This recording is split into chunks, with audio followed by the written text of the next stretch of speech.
Hey everyone, welcome back in another video. और इस video में हम लोग क्या सीखने जा रहे हैं। इस वीडियो में हम लोग एक नए चैप्टर लाइंस एंड एंगल्स के बारे में बात करने वाले हैं। तो देखिए, जो चैप्टर का नाम है उसमें लिखा हुआ है लाइंस एंड एंगल्स। तो इसमें हम लोग कुछ लाइंस के बारे में पढ़ेंगे और कुछ इसमें एंगल्स के बारे में हम लोग स्टडी करेंगे। तो सबसे पहले लाइंस की बात कर लेते हैं। तो देखिए, आपके सामने 3 नेम्स लिखे हुए हैं, दैट इज लाइन, रे एंड लाइन सेगमेंट। तो अब ये सारी चीज़ें क्या होती हैं, इसको फटाफट से जान लेते हैं। तो सबसे पहले देखिए, यहाँ पे लाइन लिखा है, तो लाइन का मतलब क्या होता है। तो लाइन को हम लोग कुछ इस तरह से कैसे भी करके इसको ड्रॉ कर सकते हैं। देखिए, दोनों तरफ एरो बना हुआ है। इस एरो का क्या मतलब है कि इसको हम लोग दोनों तरफ से एक्सपेंड कर सकते हैं, एनी हाउ कैसे भी इसको हम लोग ड्रॉ कर सकते हैं। तो एरो का मतलब है कि इसको हम लोग चाहें तो इस तरफ भी एक्सपेंड कर सकते हैं जितना चाहें, और इस तरफ भी इसको हम लोग एक्सपेंड कर सकते हैं। तो लाइन में बेसिकली क्या होता है, लाइन में नो एंड पॉइंट, मतलब कोई भी एंड पॉइंट इसमें नहीं होता है। ये चीज़ आपको याद रखनी है कि लाइन को हम लोग चाहें तो इस तरफ से भी इसको एक्सपेंड कर सकते हैं और चाहें तो इस तरफ से भी एक्सपेंड कर सकते हैं। इसको कोई रोकने वाला नहीं है। ये इसमें कोई भी एंड पॉइंट नहीं होता, नो एंड पॉइंट, क्योंकि यहाँ पे 2 पॉइंट्स हैं, एक इस तरफ और एक इस तरफ। तो इधर भी नहीं रुक सकता है और इधर भी नहीं रुक सकता है। And that type of line is called line. तो ऐसे लाइन को मतलब ये इसको क्या बोलते हैं, इसको हम लोग लाइन बोलते हैं जिसमें कोई भी एंड पॉइंट नहीं होती है। अब बात कर लेते हैं रे की। रे क्या होता है। तो रे में देखिए एक तरफ पॉइंट है और एक तरफ एरो है। तो आप इससे कुछ तो समझ ही गए होंगे, इतने स्मार्ट तो आप लोग हैं ही, कि इसमें रे में क्या होगा। तो रे में एक तरफ पाबंदी, एक तरफ बढ़ सकते हो। मतलब इसमें कितना एंड पॉइंट होता है, इसमें 1 एंड पॉइंट होता है। तो रे क्या चीज़ होती है, रे में 1 एंड पॉइंट होता है, एक तरफ नहीं बढ़ा सकते आप, और एक तरफ जितना चाहें इन्फिनिटी तक आप इसको बढ़ा सकते हैं एज यू विश। तो बस ये चीज़ ध्यान रखना है, इसमें 1 एंड पॉइंट होता है। Let's talk about the line segment. अब देखो, लाइन में एक भी एंड पॉइंट नहीं था, रे में एक एंड पॉइंट आ गई, तो सिंपल सी बात है, लाइन सेगमेंट में क्या होगा, लाइन सेगमेंट में 2 एंड पॉइंट होते हैं। और सिंपली इसको यूज़ कहाँ करते हैं, इसको मेज़र करके बनाया जाता है। ना तो इधर आप बढ़ा सकते हैं, ना तो इधर आप बढ़ा सकते हैं, और इसमें 2 एंड पॉइंट होते हैं। तो इसमें क्या होता है, इसमें 2 एंड पॉइंट्स होते हैं, 2 एंड पॉइंट्स। तो आई होप आपको इतनी बात समझ में आ गई होगी कि what is line, what is ray and what is line segment. Line has no end point, ray has 1 end point and line segment has 2 end point. इसको हम किधर किधर से भी एक्सपेंड नहीं कर सकते हैं। तो चलिए, अभी तक तो आपने लाइन और रे और लाइन सेगमेंट के बारे में जान लिया है कि दोनों तरफ एरो है तो लाइन है, एक तरफ एरो एक तरफ बंद है तो रे है, और दोनों तरफ अगर है तो वो लाइन सेगमेंट है। और इसमें एक चीज़ और बताना चाहते हैं कि जैसे यहाँ पे लाइन है, तो लाइन में जैसे का कुछ का नाम रख दिया, जैसे मान लीजिए इसका नाम रख दिया ए बी, इसका नाम रख दिया पी क्यू, कोई भी रख सकते हैं, इसका नाम रख दिया आर एस। तो अगर इसको हम लोग दिखेंगे, शो करेंगे, तो कुछ इस तरह से शो कर सकते हैं। जैसे मान लीजिए ए बी लिखा गया, तो ए बी लिखने के बाद ऐसे दोनों तरफ एरो। तो इससे ये पता चल जाएगा कि हाँ, ये जो ए बी लिखा है ना, ये किसका नाम है, ये लाइन का नाम है।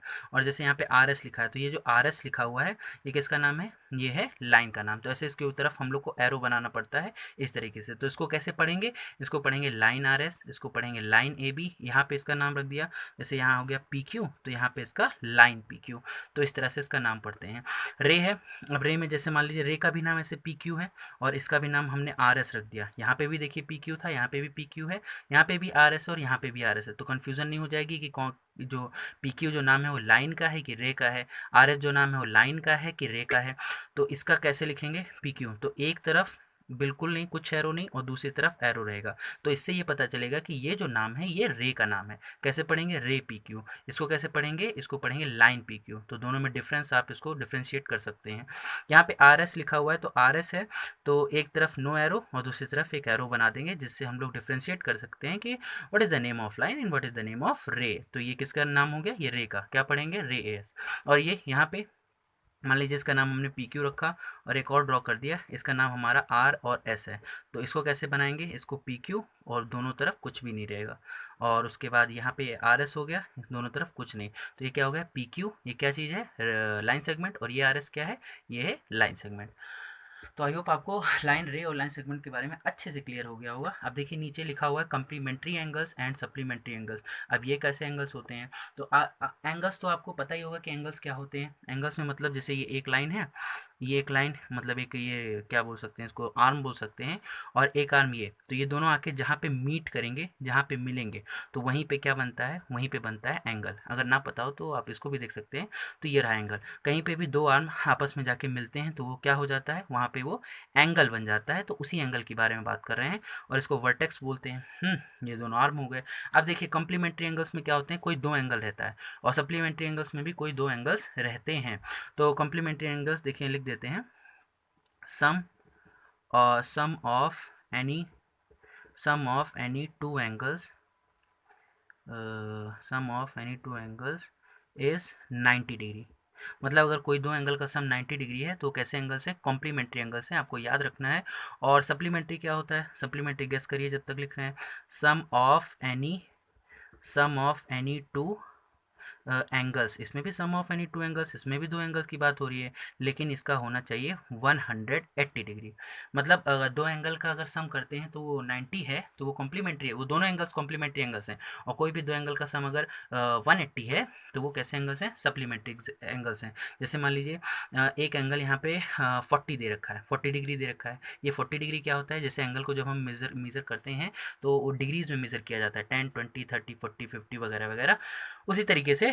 तो यहाँ पे दो एंगल, जैसे एक एंगल 40 डिग्री दे रखा है और दूसरा एंगल मान लीजिए दिया रखा है 50 डिग्री। तो क्या ये दोनों एंगल्स कम्प्लीमेंट्री एंगल्स हैं, तो इन दोनों को ऐड करिए, ऐड करने पर 90 आ रहा है, तो yes these angles are called complementary angles. इसी तरह सप्लीमेंट्री, मान लीजिए एक 100 दे रखा है और एक हमें 80 दे रखा है, तो क्या ये दोनों एंगल जो है वो सप्लीमेंट्री हैं। तो ऐड करने पर अगर 180 आ रहा है तो yes they are supplementary angles, otherwise ये सप्लीमेंट्री एंगल्स नहीं है। तो कोई भी दो एंगल को ऐड करने पर अगर 90 डिग्री आ रहा है तो कॉम्प्लीमेंट्री एंगल्स हैं, दो एंगल को ऐड करने पर 180 डिग्री आ रहा है तो सप्लीमेंट्री एंगल्स है। सिंपल सी बात है, इसमें कुछ ज़्यादा लॉजिक या ज़्यादा दिमाग लगाने की ज़रूरत नहीं है। चलिए अब देखिए आपके सामने कुछ और एंगल्स आ गए हैं, उन एंगल्स की हम लोग फटाफट बात कर लेते हैं। और ये सारे वेरी इंपॉर्टेंट एंगल्स हैं, इसको आप लोग ध्यान से देखिए और आई होप आपको अच्छे से समझ में आ जाएगा। तो यहाँ पे सबसे पहला जो एंगल है वो लिखा हुआ है acute angle, obtuse angle, right angle, straight angle, और नीचे जो नहीं दिख रहा है वो रिफ्लेक्स एंगल है। तो एक्यूट एंगल क्या होता है, तो आपको ये सब चीज़ें आपने शायद पढ़ी होगी, पढ़ी भी नहीं हो, पढ़ी होगी तो शायद भूल गए होंगे। चलिए देखते हैं एक्यूट एंगल। तो एक्यूट एंगल एक ऐसा एंगल होता है, यहाँ पे हम लिख दे रहे हैं, एक ऐसा एंगल होता है जो कि छोटा होता है 90 डिग्री से, ठीक है, 90 डिग्री से तो छोटा होता है, but greater than 0 degree, 0 degree से बड़ा होता है। मतलब एक ऐसा एंगल जो कि greater than 90 degree but smaller than, sorry, smaller than 90 degree but greater than 0 degree. मतलब 0 डिग्री से तो बड़ा होना चाहिए लेकिन 90 से छोटा होना चाहिए। ऐसे एंगल्स क्या होते हैं, एक्यूट एंगल्स होते हैं। अब ये बनता कैसे है, तो देखिए राइट एंगल यहाँ 90 डिग्री है ना, 90 डिग्री का एंगल कैसे बनता है, ऐसे कुछ एकदम स्ट्रेट। 90 डिग्री के एंगल को हम लोग राइट एंगल भी बोलते हैं। ये देखो यहाँ पे जो एंगल बनेगा, हमने बताया था ना, एक आर्म यहाँ से आई, एक आर्म यहाँ से आई, दोनों यहाँ पे मिले, तो यहाँ पे कौन सा एंगल बन रहा है, 90 डिग्री का एंगल यहाँ पे फॉर्म हो रहा है। तो ये 90 डिग्री का एंगल होता है।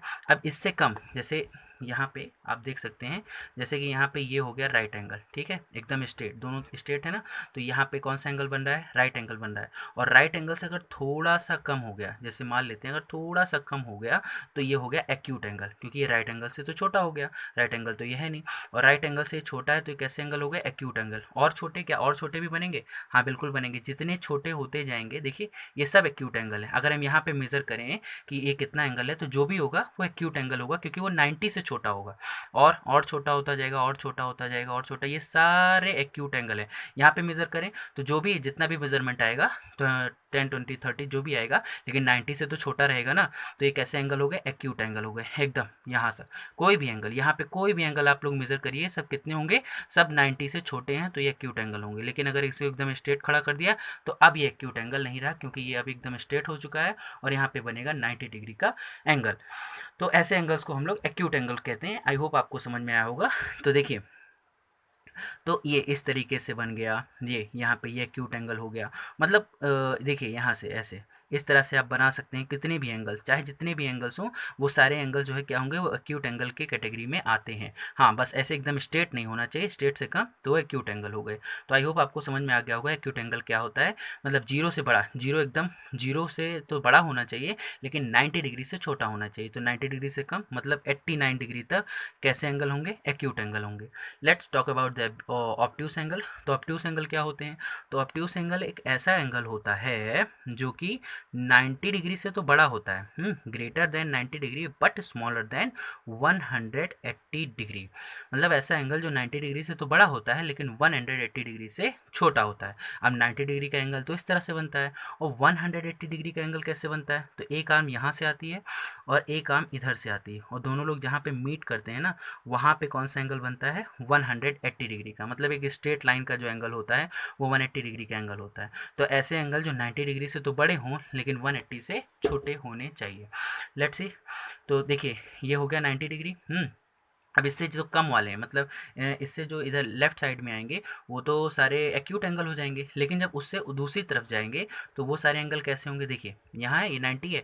अब इस तरह से अगर हम बढ़ाते जाएंगे और इसका यहाँ पे मेजरमेंट करेंगे तो जितना भी आएगा वो 90 से बड़ा होगा, और 90 से बड़ा होगा तो वो एंगल कैसे एंगल हो जाएंगे? Obtuse angle. ये देखिए इसको चाहे जहाँ, अब यहाँ पे ये इस एंगल को अगर मेजर करेंगे तो ये 90 से बड़े होंगे ना, क्योंकि 90 तो एकदम स्ट्रेट वाला होता है।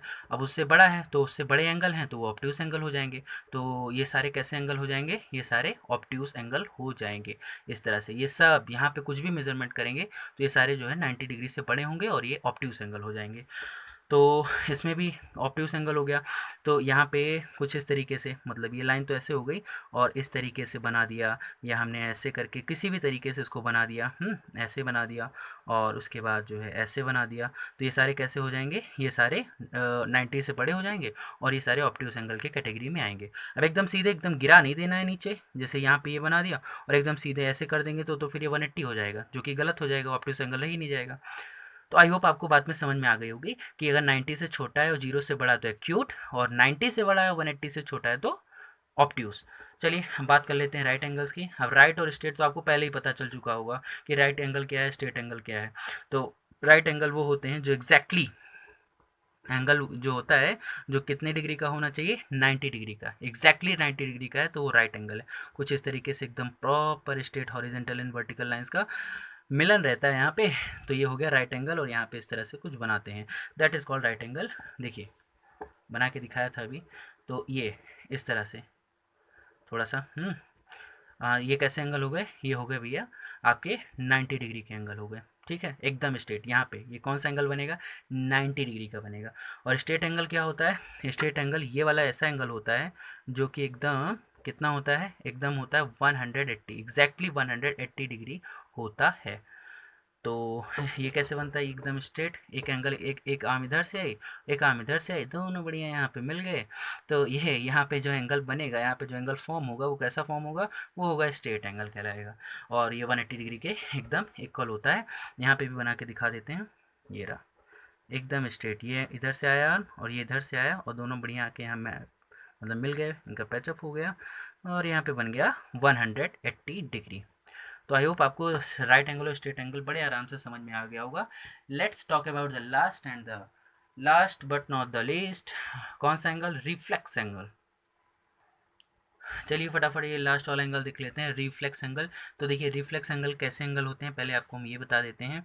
तो एक ऐसे एंगल होते हैं, तो कैसे एंगल होते हैं? एक ऐसे एंगल होते हैं जो कि 180 डिग्री से तो बड़े होते हैं, बट बाय डिफ़ॉल्ट अनफॉर्चुनेटली ये जो है छोटे होते हैं 360 डिग्री से। 180 डिग्री से बड़े और 360 डिग्री से छोटे, तो ऐसे एंगल को हम लोग रिफ्लेक्स एंगल कहते हैं। अब ये बनता कैसे? तो देखिए स्ट्रेट एंगल आपको पता है एकदम सीधा, एकदम सीधी जो लाइन होती है वो स्ट्रेट एंगल होती है। तो उससे नीचे, मतलब अब इससे नीचे भी तो आएंगे, तो कुछ इस तरीके से, मतलब ये ऐसे। तो ये जो एंगल्स होते हैं ये कैसे एंगल्स होते हैं? ये 180 से तो बड़े होते हैं, लेकिन 180 से बड़े होते हैं, और यहाँ पे ये हो गया 180 से तो बड़े होंगे लेकिन 360 डिग्री से ये छोटे होंगे। तो ऐसे एंगल को हम लोग क्या बोलते हैं? ऐसे एंगल को हम लोग रिफ्लेक्स एंगल बोलते हैं। तो हाँ ये देखिए, मान लीजिए हम लोगों ने इसको ऐसे बना दिया, ठीक है। तो यहाँ से लेकर और यहाँ तक का जो मेज़रमेंट होगा वो 180 डिग्री से ज़्यादा होगा, लेकिन 360 डिग्री से छोटा होगा। तो इसलिए इस तरह के एंगल को क्या कहते हैं, रिफ्लेक्स एंगल। तो देखिए स्ट्रेट एंगल तक हम लोग पहुंच चुके थे, ये एकदम बढ़िया से बराबर से कौन सा एंगल है, ये है स्ट्रेट एंगल, ठीक है, एकदम सीधा। और अब जब इससे नीचे आने लगेंगे तो नीचे, तो ये वाला जो एंगल आप मेजरमेंट करेंगे ना, तो ये 180 से बड़ा होगा। तो ऑब्वियस सी बात है, सिंपल सी बात है, आपको भी पता है कैसे 180 से बड़ा होगा। तो ये सारे एंगल जो है क्या हो जाएंगे, ये सारे एंगल 180 से बड़े हो जाएंगे। तो ये देखिए ये सारे एंगल यहाँ से यहाँ तक का मेजरमेंट होगा ना, वो 180 से बड़ा होगा, लेकिन 360 से ये छोटा होगा। तो ये सारे हैं भाई, यही सब बातें हैं ऐसे। तो ये देखिए 360 से ये सब जो है यहाँ पे इसको मेज़र करिए, अंदर वाला नहीं, अंदर वाला तो गड़बड़ हो जाएगा सब मामला। तो ये ऊपर, ये अरे कहाँ भागा जा रहा है, हाँ, तो ये जो है ये ऊपर वाला जो ये एंगल है ना, ये कितना होगा, ये 180 से more than 180 degree but less than 360 degree, that type of angle is called reflex angle. तो ऐसे एंगल्स को हम लोग क्या बोलते हैं, रिफ्लेक्स एंगल्स बोलते हैं। अब आप लोग ये भी सोच रहे होंगे कि ये 360 डिग्री का एंगल कैसे बनता है। तो आपको पता है कि कोई चीज़ जब एकदम पूरी कंप्लीट हो जाती है, सर्कल मतलब पूरा सर्कल जब कंप्लीट हो जाता है ना, तो कैसा एंगल हो जाता है, वो 360 डिग्री का होता है। क्योंकि जो सर्कल होता है उसका पूरा कितना होता है, पूरा मेजरमेंट होता है 360 डिग्री। तो ये जब पूरा मतलब ऐसे है, ये यहाँ पे है, यहाँ पे आते आते ये फिर से ये जो लाइन है एक दूसरे के ऊपर पूरे एकदम एक दूसरे के ऊपर जो है मिल जाएगी। तो यहाँ पे क्या हो जाएगा, ये पूरा जो है वो कितना हो जाएगा, पूरा क्या हो जाएगा भाई ये बताइए, 360 डिग्री हो जाएगा। क्योंकि जो सर्कल होता है वो उसका मेजरमेंट 360 डिग्री होता है।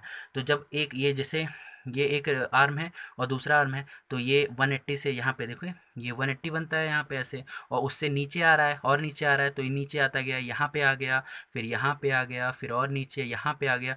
तो ये सारे यहाँ से यहाँ तक के जो एंगल, हाँ, तो यहाँ तक के जितने भी एंगल्स हैं ना, वो सारे कितने होंगे, वो 360 से छोटे होंगे। लेकिन जब ये लाइन घूमते घूमते एक दूसरे के ऊपर कोइंसाइड कर जाएगी, एक लाइन दूसरे लाइन के ऊपर आ जाएगी, तो वो पूरा कंप्लीट हो जाएगा। और पूरा कंप्लीट जो है वो क्या होता है, 360 डिग्री होता है।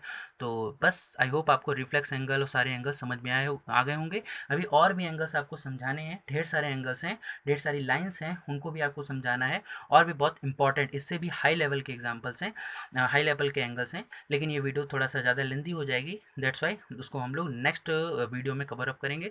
तब तक के लिए आप इसको देखिए, समझिए, और नहीं समझ में आता है तो वीडियो को रिपीट करके समझिए, 2 time 3 time 4 time 5 times repeat करके देखिए, तो आपको समझ में आ जाएगा। अब देखिए यहाँ पे कुछ होमवर्क भी है आपके लिए, जिसको you have to give the answer in the comment box. और देखिए यहाँ पे डिस्कवरी ऑफ पेन, पेन की डिस्कवरी किसने की थी और कौन से ईयर में की थी, प्लीज़ आपको इसको बताना है। और दूसरा यहाँ पे, ये तो फर्स्ट क्वेश्चन था, दूसरा ये है कि sum of all angles of triangle, मतलब ट्रायंगल के जितने भी एंगल्स होते हैं उनका सम कितना होता है। और डिस्कवरी ऑफ पेन, पेन की डिस्कवरी किसने की थी, डिस्कवरी कब हुई थी, किसने की थी, यही आपको बताना है। तो ये दो छोटे छोटे क्वेश्चन है, इसका आंसर आप कमेंट बॉक्स में दीजिए। Thank you very much. मिलते हैं नेक्स्ट वीडियो में, तब तक के लिए गुड बाय।